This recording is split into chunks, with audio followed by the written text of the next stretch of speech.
at Groundswell. That's the Regenerative Farming Conference. We're delighted you can join us here in the Wildlife Trust tent today.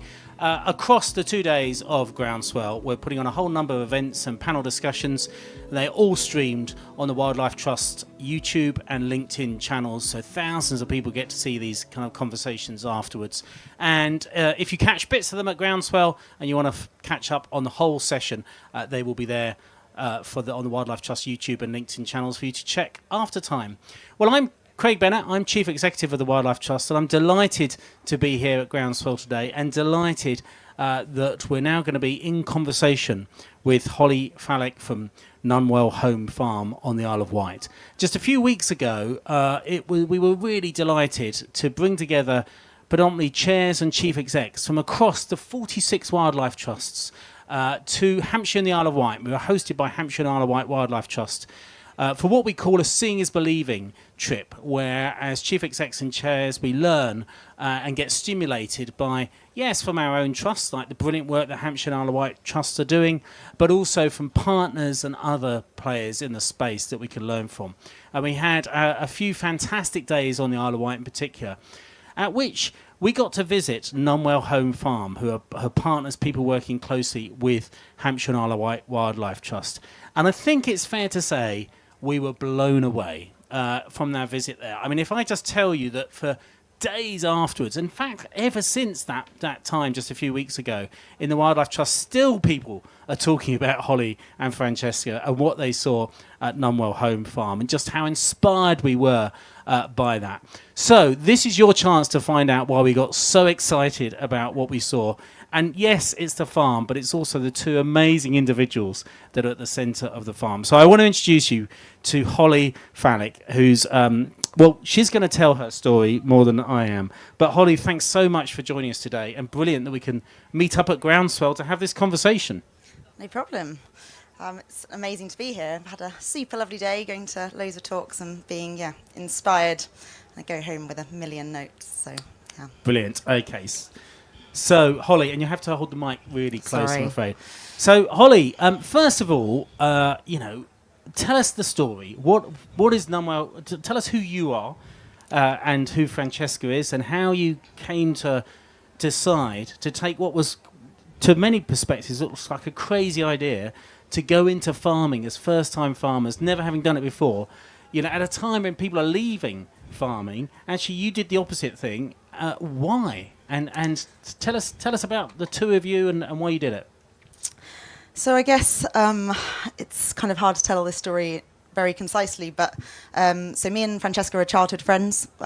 We grew up on the Isle of Wight together and were home educated together, actually. Our parents were friends, and from a very young age, we both had many experiences of sitting around dinner tables talking about people and planet and food and farming and how society functions, I guess. And so we grew up with this sort of thirst and passion for food and people and planet. And our parents were real hippies, and we went on a load of climate marches and Reva BAM factory farming marches. And by the time none of them are farmers themselves, no. No. So neither of us have any connection to farming or agriculture backgrounds. I was lucky enough to have some friends who had farms, and so I spent all of my weekends and every single day in the afternoon, at my friends' farms, helping them and getting a little bit of work in. And so I was really fortunate to be exposed to that world, but definitely wasn't in it. I think by sort of late teens, I moved away from the Isle of Wight. I moved out when I was 16 and went and, in the first instance, did some studying and then went travelling around the world, went to various countries, mainly focused on working with people, disadvantaged communities.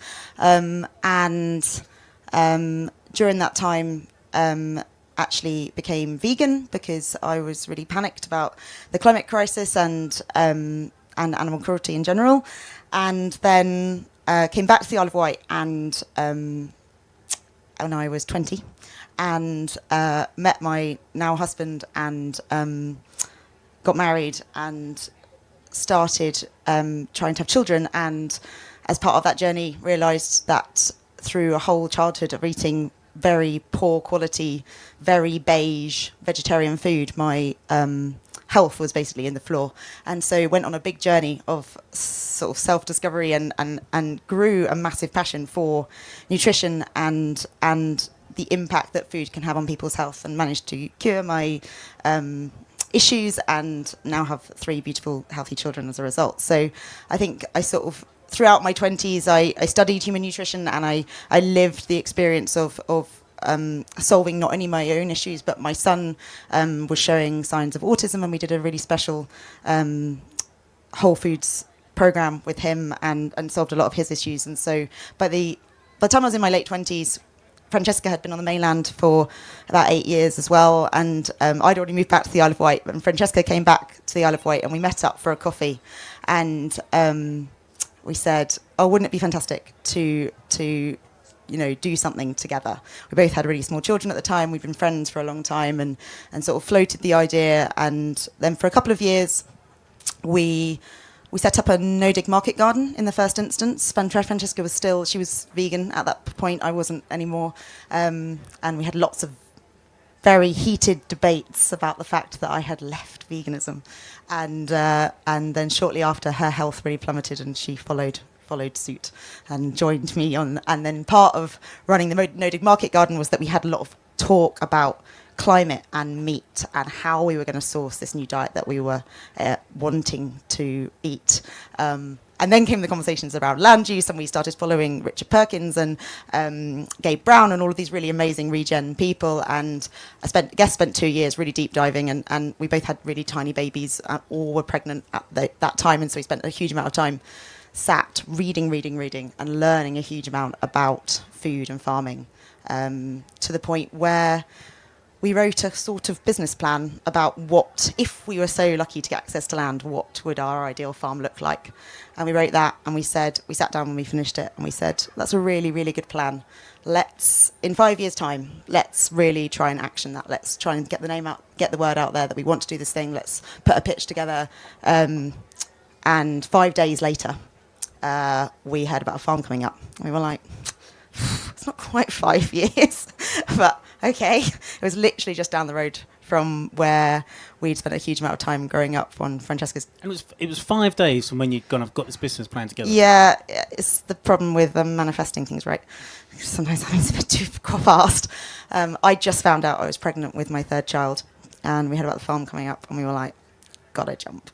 So we met with the landowner. We wrote a really fancy document and got some really nice photos done, and wrote all of our dreams and wishes and aspirations for a livestock-based, regeneratively focused, organically managed, small, direct sales focused farm. And the landowner just loved it, and was already in talks with you guys, and had already given a third of the estate over to this amazing rewilding project with the Wildlife Trust. And so he wanted a farmer on the estate who was going to work sympathetically and be able to have a good relationship with the Wildlife Trust. And so it was almost like, I don't know, a meet cute in the film world of it. Just sort of, it was exactly what he wanted and exactly what we wanted. But that does all sound too good to be true up to that moment. I mean, it must have then been a feeling like you had a mountain to climb to actually. I mean, how do you actually start? Even once you got that agreement with the landowner, what next? Yeah, it was 6 months of incredibly hard work.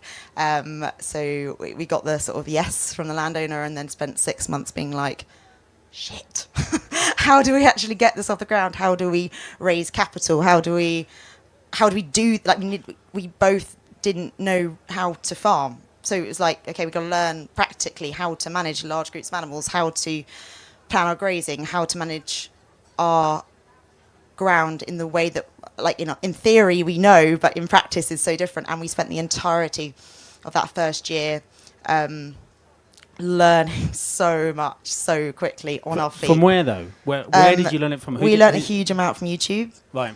We're also both just very the sorts of people that will just have a go at stuff. And because we're running it together, and because we are such long-term friends, yes, we had our fallouts, but also we had this real camaraderie with each other that like support. And when one person was feeling like, oh my goodness, I can't do it, this is too much, the other one had each other's back. And we were really fortunate in the first 6 months of having the farm.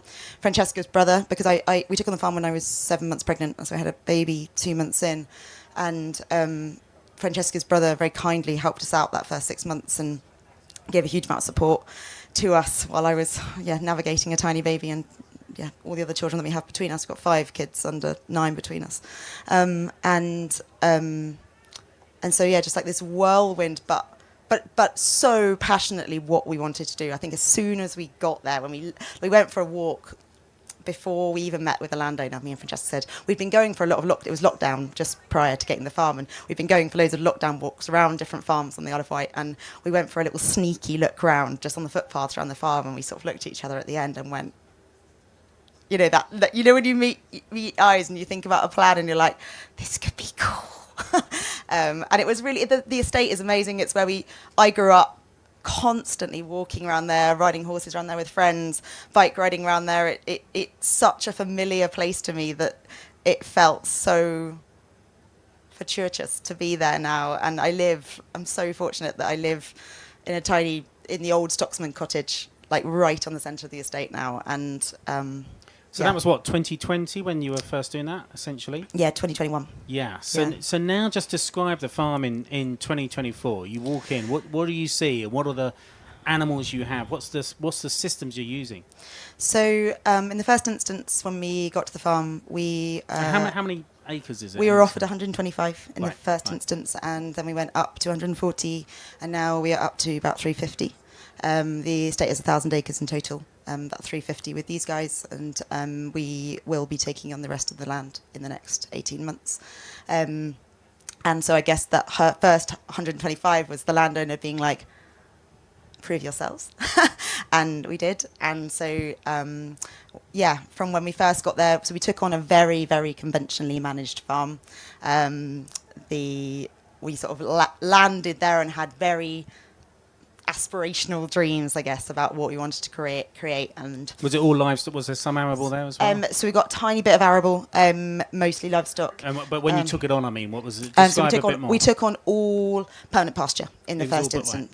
Right. It was the bit of land that the landowner didn't really know what to do with. The farmyard that we've taken on, we actually only took on one barn. There was quite a set of barns, and by just taking one barn, we were able to keep our rent.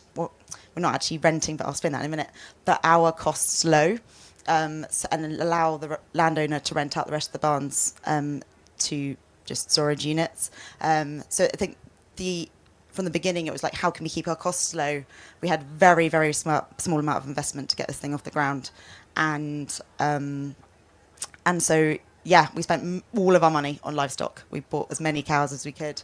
We bought a selection of native breed sows. So we run predominantly Belted Galloways with a few Herefords, 100% pasture fed, outwintered, mob grazed using multi-paddock adaptive grazing, bale grazing, and then with the pigs they are also mob grazed outside most of the year. If it gets really, really wet, we bring them in. But and this is groundswell, and there's probably quite a lot of people here would understand what mob grazing is, but in case people don't, and particularly people watching on YouTube and on LinkedIn, just explain just a little bit what mob grazing involves. So mob grazing is... And what's the theory behind it? A holistic way of managing cattle that we have taken to the next extreme, and we are, as part of that, outwintering and bale grazing. But basically, it is moving cattle in a way that would mimic natural systems. And so in the wild, cattle would stay together for protection. They would be moved on by large predators, and so they would sort of move across the ground in this sort of jostling fashion, eating, manuring, and trampling the ground as they go. And so we don't have any large predators in this country. And so to be able to manage ground in that way, we use temporary electric fencing. We simply set up temporary electric. We tend to set up about 4 or 5 days at once, and then every day we move them into the next cell. And by doing that, you are allowing for long rest periods on your ground. So we're aiming for 16 to 90 days rest on each area. So each area of the farm is only being grazed 2 or 3 times a year, which really allows for grass plants to express themselves fully, to be able to grow as grass plants should be grown. Grass plants and herbivores are naturally in symbiotic relationship. They don't really work without each other. And so I guess we're sort of, with everything that we do on the farm, we're trying to think what's the most natural system and how can we replicate that. So that's always been sort of our benchmark, and what we go back to when we're doing our farm planning is how can we make this as naturalised and as, whilst also really focusing on profitability. And we want to produce a lot of food for our local community. That like producing food is a huge important factor for us, but we sort of try and layer these different ambitions together. Right. So just go through again what you've got now in 2024 then. How many cattle? So we're now sitting at about 100 head of cattle. We have 12 left to calve this year, so we'll be set at about 112 in a couple of weeks' time. We have over 100 head of pigs, well over 100 because they're farrowing at the minute, so there's piglets being born all the time.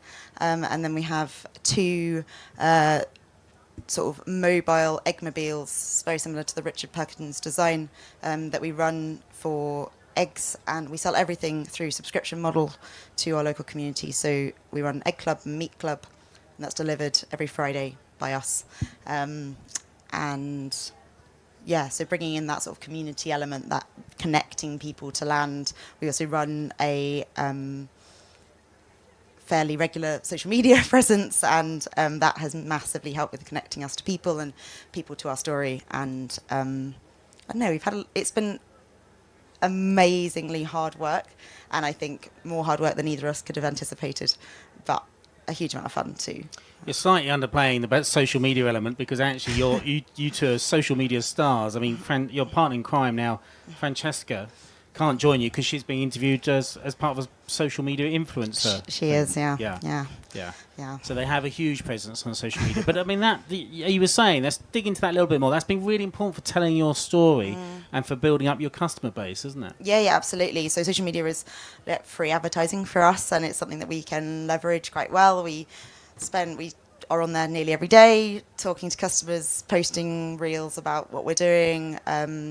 We also send out a weekly email to all of our customers, updating them what we've been up to that week, what we've done on the farm, the sort of highs and lows and struggles that we've faced. And also we do a weekly offer on or a box, so we put a different selection of meat and eggs or honey or whatever we've got together, and then people can buy that for a 10% discount based on that week. So we put that all together every week as well. So it really keeps that constant communication up with our customer base and with people more widely. Got about 600 people on that email list. So it's grown amazingly quickly, and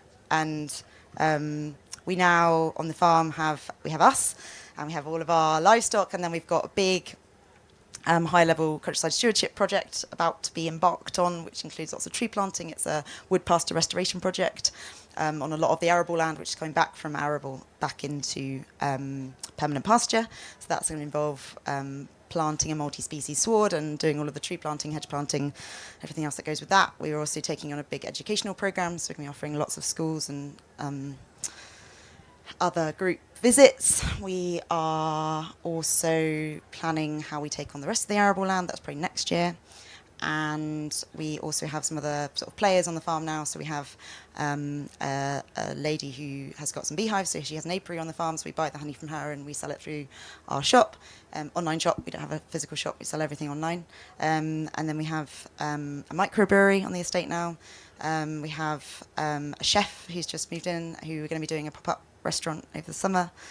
This is all in the space of less than 4 years? 2.5. 2.5 years? Yeah. Absolutely astonishing, isn't it? Yeah. It's quite exhausting. Yeah. And you sense when you go there, it's just like this extraordinary burst of energy from these two. It's quite extraordinary, really. Sometimes we get called relentless. Yeah, it is extraordinary. But it's just a couple of things, and we're going to come out to questions in a little bit.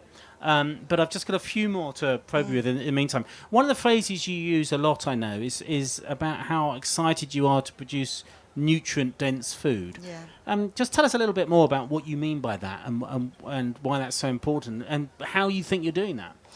Yeah, so I guess, nutrient-dense food is incredibly important to me, especially. I studied, human nutrition, and I see all the time. We live on the Isle of Wight, a very mixed local community in terms of socioeconomic status, and so and it's been really amazing with the farm that actually we sell into a really broad range of family types and structures, and it's been absolutely lovely. We set up our shop for that. Like we sell our steaks extremely expensive and we sell our mince extremely cheap, and we designed it like that so that we would be able to capture the broadest range of people and be able to sell to people who can't afford the really expensive stuff, and we did that on purpose, and as a result we've never had a problem with carcass balance, which is really nice. But I guess for me, I really love people and I really love communities, and I feel like well-functioning communities are based on healthy people, and healthy people are based on healthy food, and so I feel like it's the bottom of a pyramid. I guess, I mean, at the moment we're selling everything we can produce, but as we grow and as we go up to the 700 acres that the estate includes, and especially as we've got extra grazing with the Wildlife Trust, we'll be able to hold a lot of livestock, and I'm really sort of in the next few years passionate about getting that, sorting those local procurements and supply chains and getting that food into our local schools and hospitals, and that's very much my bag, and I think that's the driver for me of why do this. I love nature and I love land and I love all of that, but I really love people too. Producing that delicious healthy food. Yeah.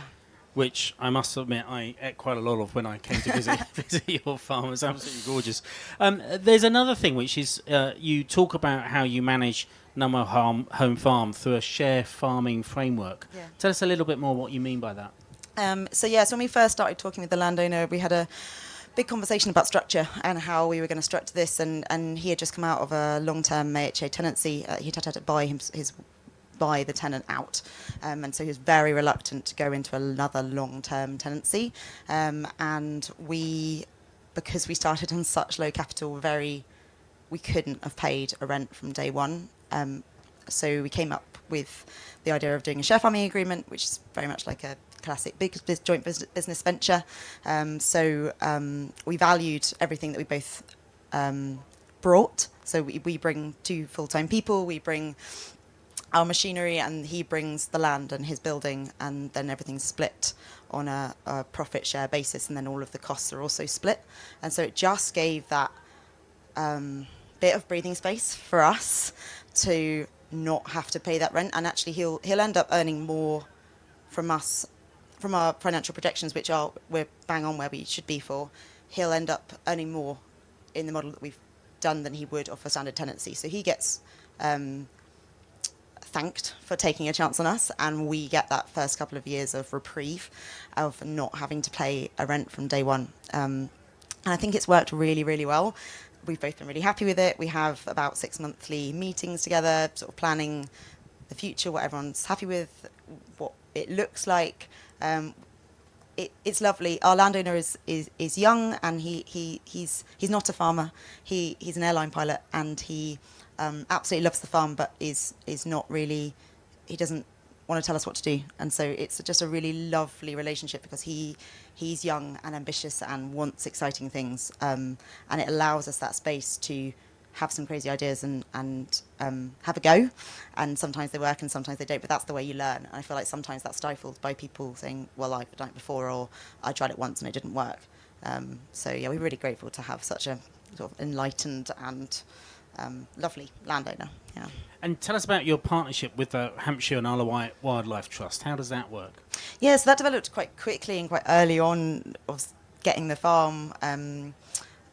We sort of had Francesca and Oliver knew Jamie, and very soon after coming to the farm, we sort of knew that we would get along really well, and there was some sort of talks about how we could work together. And I think in the first instance, the Trust were thinking about managing the site with their own stock, and then very quickly it became apparent that we could offer that service. And now, 2.5 years in, we're grazing not only that site, but several other sites on the Isle of Wight for the Wildlife Trust, and we have a really, really positive relationship. I think we work really well together. We understand each other's mission. We're not threatening to each other. We can have the same conversations that you guys would have. We get the objectives and outcomes that you want, and I think that's really key. And so, yeah, I think our management practices fit very well with what you're after. So, great. Yeah, I know it's a relationship that is really valued by Hampshire and Isle of Wight Wildlife Trust, so who are here. So, any great. So, any questions to Holly? Because it is a fascinating story. Yeah, just wait for the microphone to get to you, please. Eddie here.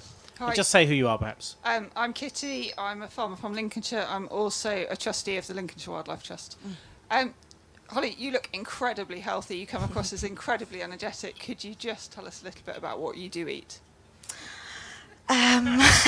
Yes.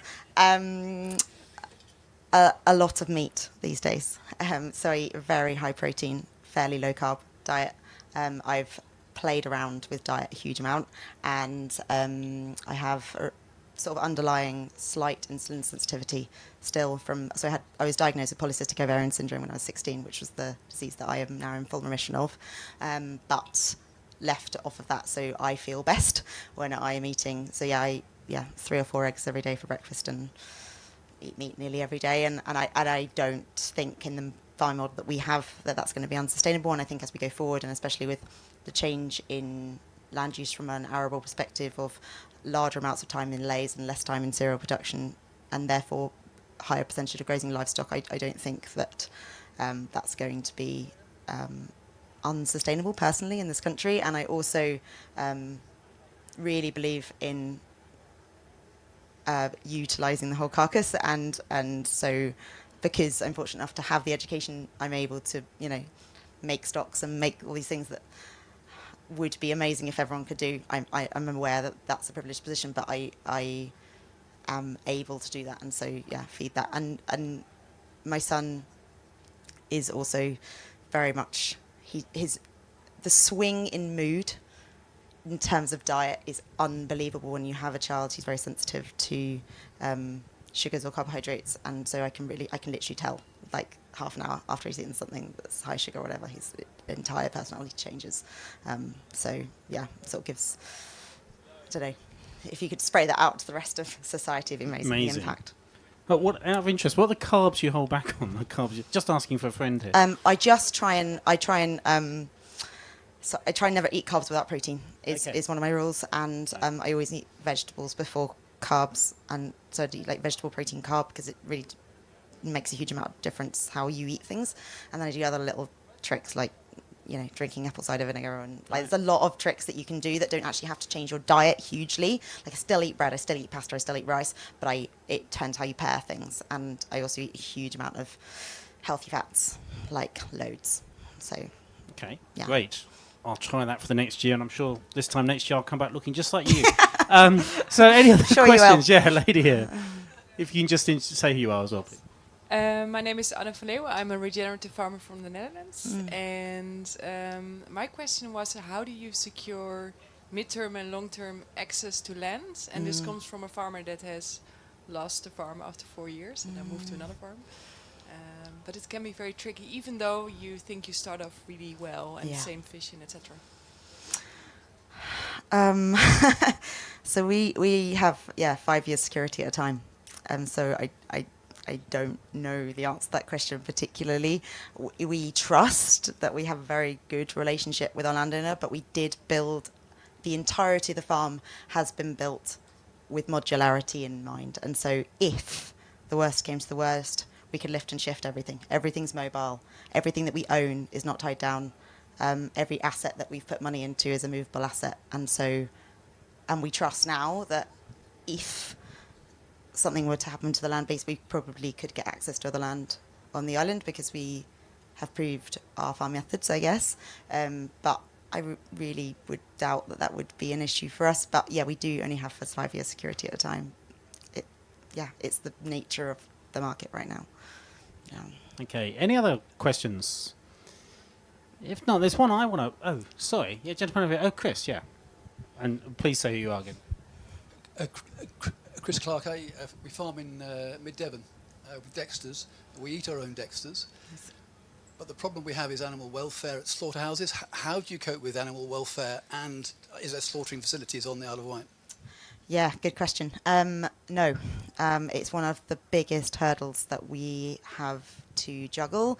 We currently don't have an abattoir on the island. There is we're on a steering group that are trying to get one there, and that's in process. But at the moment, we have to load up all our animals and take them over. It's only just over the water in Farnborough, but it is a trip that we would love to not have to do. It's the worst part of our job, and it's the biggest thing. But I think I rationalise it as there's no point getting hung up on things I can't change right now. Like, let's work on the things I can change, and I know that I can influence how those animals live their lives right up until that last moment. And so if there's a bad 6 hours, there's nothing I can do about it right now. And as soon as we get a local abattoir, and that all ties into being able to prove concept and being able to, at the moment, like hardly any of the meat that's grown on the island is consumed on the island. So that's going to take a whole mission around procurement and getting meat into schools, et cetera, et cetera. So it's a whole holistic piece of work that has to go together. So we'll get there. But yeah, right now it's something I can't change. But I mean, the closure of small abattoirs in many bits of the country has been a problem. I mean, absolutely, absolutely. And we're less not surprising Isle of Wight. Yeah, but and we're not a huge problem all across the country. Some farms have to travel far further than we do. People get outraged about it because we have a stretch of water in between, but cows don't really know if they're on a boat or in a lorry. So I think it's an issue, obviously, but it's maybe not as huge as it seems. One of the things I wanted to ask you as well, Holly, is just like going back to how you got into farming.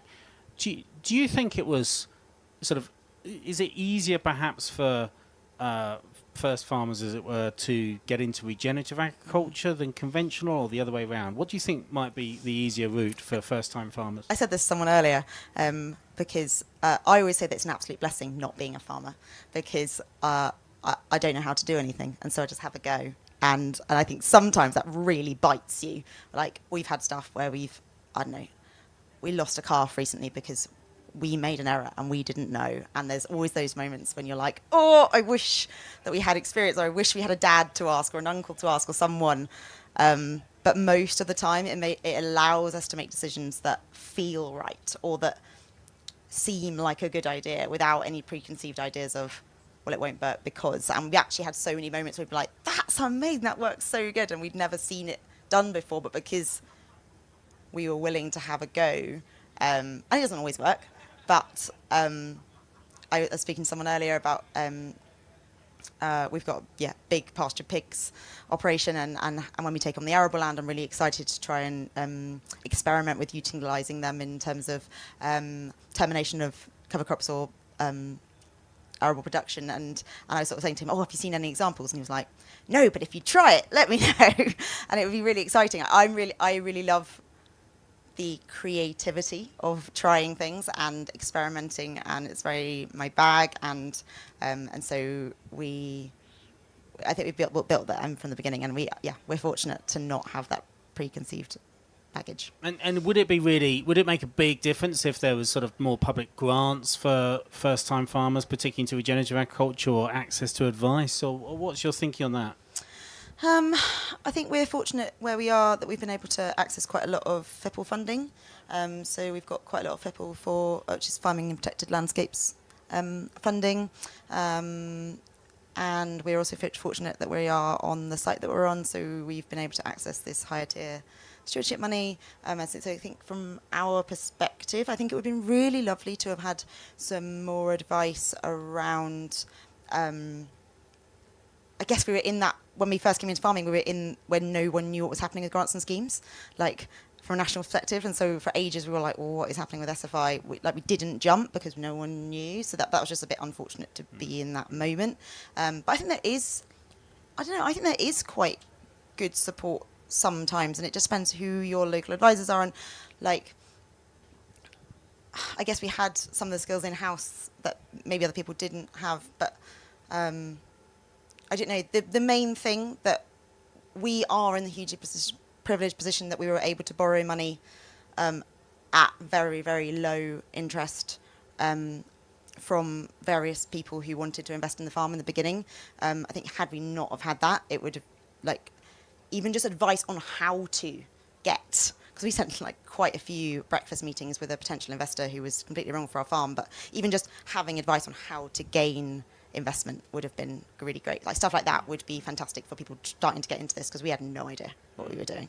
It's interesting. So last year, the Wildlife Trust, we published a report called The Sweet Spot, and Chris is over there, who authored it and did the research for it and so on, but was basically saying there is this sweet spot there that if you can massively reduce your costs by reducing your inputs, obviously that's great for nature, but actually if you can reduce your costs by these inputs, but do all the other things you're doing to increase your do your sales and all that, there's a sweet spot where actually it can have a better return for farmers. It kind of feels to me like you're kind of in that space in many respects. Yeah, I think so. I think what do they say? Necessity is the mother of invention. And I think because we had one barn, we couldn't bring our cows in, so we had to think of another way. We had to think of this outwintering. We had very, very little capital in the beginning, so we had to think of ways of doing this cheaply and making do. And I think sometimes having to is a really great thing, and it really incentivizes you to think creatively. Having said that, there's been moments where actually it would have been better or saved us time to have spent the money up front. I think there's a bit of sometimes we're not right, but in terms of sorry, I forgot your question then. Well, just being in that sweet spot of lower inputs, but actually you're able to sell direct to consumers and all that. Yeah, but that's not always.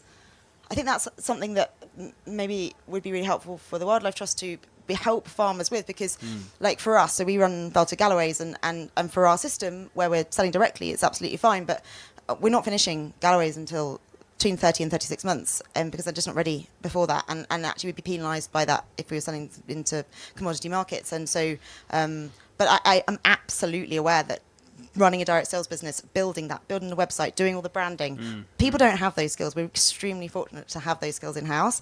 And so I wonder if for other farmers who are running these native breeds that don't do well in the commodity market, whether there could be some support to try and get that meat from that farm into local households, because it's no mean feat, and it's been a huge amount of time, effort and skill from our side. And so it's one thing I guess I feel fortunate about, but also that could be really incentivised by Wildlife Trusts around the country. Sure, absolutely. It's very sort of interesting thing we'd be thinking about. Any other burning questions? We've got sort of almost out of time, but if anyone's got you've got a lady at the front here.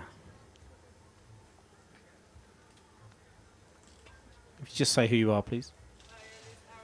Am I a bit near the speaker? It was only a flyaway comment, really. Like, when are you writing the book? It's just an amazing journey you've all been on. And it's just when my youngest child's at school, I keep saying. I've got one more here, Rob. Yeah, Rob Stone from the Wildlife Trust. So, I mean, having run farms for the Wildlife Trust, there is a bit of aspiration versus reality. And where do you think reality's really bitten in and has kind of tempered your, somewhat idealistic, well, I mean, not somewhat, they are idealistic, and that's the whole point, idealistic aspirations? I think our most tempering moment was last year when we lost quite a few cattle in quick succession to staggers, because our soils are so degraded that we had pretty much really, really low magnesium and zinc in our soils and therefore in our pastures. And it was a very humbling moment, because up until that point we've been like, we're beasting it, we know what we're doing. And it's only the moment when you lose 4 cows in quick succession that you think, we don't know what we're doing.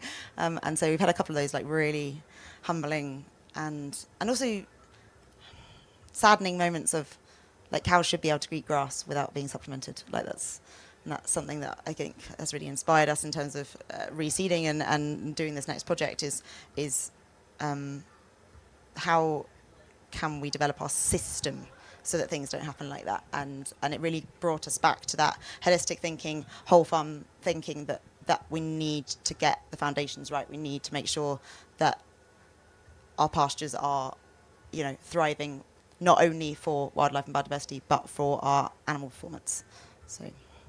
And so really, the big final question for me, Holly, is the question that we know lots of people would ask, which is would essentially say this. I mean, it is astonishing what you and Francesca have done in 2.5 years.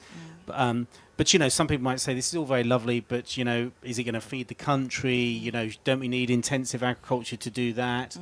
What do you think? You know, your story. What does it offer for that sort of bigger picture system story about where we should be going with agriculture in this country and producing the food that we need to feed, you know, 60, 70 million people and so on? Where do you think it fits into all that? I guess when I get asked that question, I like to bring it back in a bit from worldwide to the UK, because I think that globally areas are so different that it's really hard to say that one model of farming will feed everyone in the world, because it just won't. But from a UK perspective, I'm really idealistic and I firmly believe in short supply chains and local communities and local farms feeding local people, and I am absolutely not dissuaded by any argument that says that's not possible, because I think it is. For people's health, for planetary health, for all the things that we care about, I would love to see a move to eating far, far more vegetables, and I think they can be grown on really small land base, as we demonstrated with the market garden. That can make about a huge amount of people's diets. I then think that pasture-raised ruminant animals can make up a huge proportion of people's diets, and then you can infill that with a bit of regeneratively raised cereal crops. And at the moment, 60% of people's diets are UPF. So that's a huge way away from where we want to be. But UPF being ultra-processed foods, sorry. And I think we talk about food being too expensive, and so I guess, so for the 2 years that we've been running the farm, I personally have been living on universal credit, which gives me a really interesting insight into how to manage on that amount of money, because we haven't paid ourselves on the farm yet, and I guess I'm left thinking that yes, it's not a lot of money. And yes, that needs to change, but this is also mostly about education, and that actually well-sourced, nutrient-dense food, you don't need to eat much of it at all to be healthy, and actually maybe that this is much more educational, and if we can, it's all about palates actually, and that people are completely addicted through no fault of their own to ultra-processed foods, and we're basically drugged up. And yeah, I guess that's why I'm so passionate about feeding our kids proper food, is that they can develop a taste for proper food at that age that can completely revolutionise how they eat for the whole of their lives. So yeah, I think I went a bit off piste from the question. I always do that. I think we like that though. That sounds great. Well, look, can we please give a huge round of applause to Holly Fallick from Nunwell Home Farm. Been great chatting with you, Holly, really has. And